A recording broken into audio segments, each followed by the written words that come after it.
Osnovna šola Toma Brejca in glasbena šola Kamnik sta pripravili proslavo ob bližnjem občinskem prazniku občine Kamnik z naslovom Slava dežele pod Grintovci.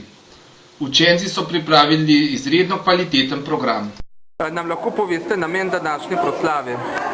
Ja, vsako leto se na naši šoli pridružujemo prireditvam, ki jih prirejamo v tednu ob občinskem prazniku.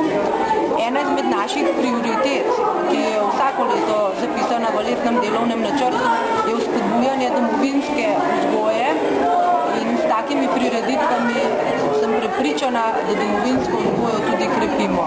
In prav je tako, Slovenci smo majhen narod in če bomo vzgajali mlade otroke, tudi na ta način lepo pričakujemo boljšo prihodnost. Pa jim prisluhnimo.